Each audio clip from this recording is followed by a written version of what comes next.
what I really want you to understand tonight in this talk is that there is a massive worldview revolution taking place in America. How many of you know that we're right in the middle of a revolution in America right now? We are. Most Americans don't know that we're in the middle of a revolution because they believe that a revolution involves a civil war or guns and bullets. But this, folks, is a new kind of revolution. I don't know how many of you are familiar with Herbert Marcuse. You all know him, even if you don't know his name. He coined the phrase, "Make love, not war." He was part of the Frankfurt School that came here to America at the invitation of John Dewey in 1933 and were dropped down at Brandeis, Berkeley, Princeton, and began to implement what's called cultural Marxism. But you didn't know it is that because they wouldn't dare use that phrase, although that's really what it was. For more than 80 years, they've called it political correctness. Political correctness. But the real term is cultural Marxism.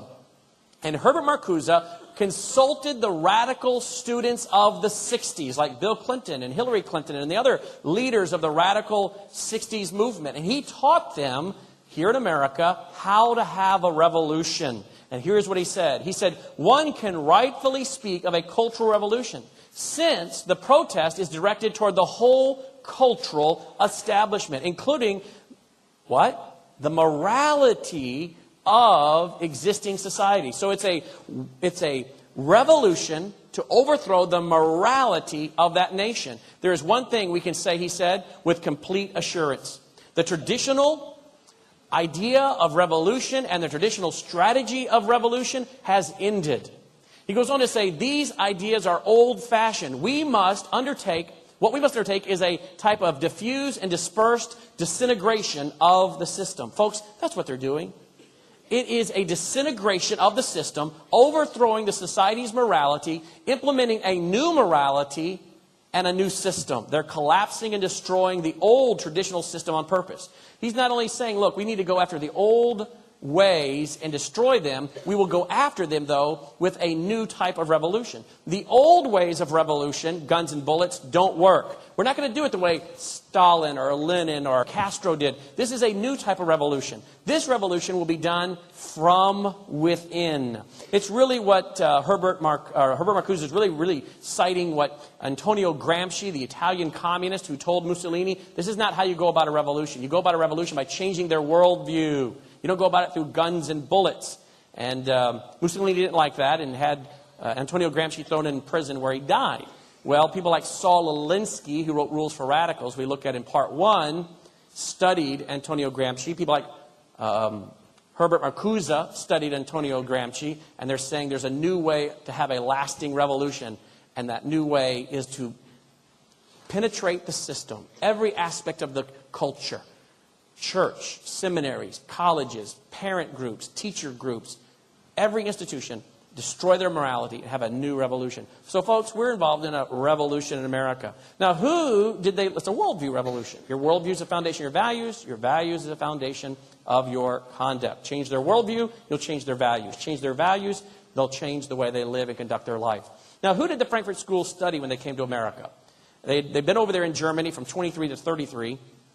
Before Hitler came to power. Then they got nervous, came over here because some of them were of Jewish descent. But who did they primarily study over there and then over here and implement with their cultural Marxism, which you know is political correctness? They primarily studied 4 guys. They studied Karl Marx, they studied Sigmund Freud, they studied Friedrich Nietzsche, and they studied George Hegel. Now, what did these guys say? If you want to understand the revolution, the worldview revolution taking place in America, you must first understand who influenced them and their worldview and their ideas and their philosophies that they're using to carry out this revolution. So the Frankfurt School really summed it up this way. If I were to take what they wrote in all their many prolific writings, and I have a whole chapter on the Frankfurt School in the book Grave Influence, if I were to serve it up and sum it up in one sentence, it would be that the Frankfurt School's goal was Christianity and capitalism is the source of all suffering and oppression. Christianity and capitalism are the source of all suffering and oppression. Where would they have gotten this idea, pray tell? Well, they would have gotten them from these 4 men. Let's look at the first one, Freud. What did Freud say? He says, among these instinctual wishes are those of incest, cannibalism, and the lust for killing. He said, these are your natural inclinations. And we'll look at what Freud said in a few minutes, but Freud thought the only really truly sane ones were the neurotics. who are living out their natural inclinations. Who else did they study at the Frankfurt School? Karl Marx. What did Marx say? My object in life is to dethrone God and destroy capitalism. That's a direct quote. How about this from Nietzsche? God is dead. He not only said God is dead, but he also said, I call Christianity the one great curse, the one enormous and innermost perversion, the one moral blemish of mankind. Friedrich Nietzsche, the father of postmodernism. George Hegel is the fourth man they studied and brought to America their ideals that are ruling from the grave and laying the foundation for this worldview revolution in America is George Hegel. He's the fourth individual. I would sum up the worldview of George Hegel as this: thesis and antithesis, opinion and opposite opinion. And they fight, they conflict, they merge together, or they synthesize together, and they produce a third option, which is now called the third way. Bill Clinton and Tony Blair are running around the globe promoting what's called the third way. We'll take capitalism, we'll take socialism, we'll mix them together for a little bit of both. The third way. Is that what's happening in America? Absolutely. We're not going to straight socialism, I don't think, folks. We're going to go to a one-world economy. Does the Bible say there's going to be a one-world economy? Yeah. How do you do that when half the world's free market, half the world's socialist? You can't. You're going to have a mixture. That's the third way. And that's what Bill Clinton and Tony Blair are pushing. And we'll talk about that. But this comes from Hegel. And it's not the German philosopher that Marx studied. And this is not only being done in the natural realm, but for those who believe in the spiritual realm, those who believe there's a life after death, like your secular humanists don't believe that. They believe you die and that's it. But your cosmic humanists, your New Agers who believe in life after death, they believe that we need to take the religions of the world and merge those together for a type of synchronism, where we merge beliefs that traditionally were not thought to go together. We'll merge them together. So the third way is not only applied to the natural realm by some, but for others like the New Agers, the cosmic humanists, it's applied to the spiritual realm. So as I said, Tony Blair and Bill Clinton have been running around the globe pushing the third way. Now, look, this comes from the website of the Democrat Leadership Council. This is right off their website. Quote, starting with Bill Clinton's presidential campaign in '92, third way thinking is reshaping progressive politics throughout the world. Inspired by the example of Clinton and the New Democrats, Tony Blair in Britain led a revitalized New Labour Party back to power in 1997. What is the New Labour Power? The New Labour Party? What is the New Labour Party? What are they? They are Fabian socialists. What's a Fabian socialist?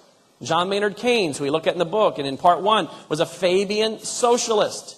The New Labour Party are the Fabian socialists, started in London in 1883. What do they want? They want socialism by evolution, not revolution, over time.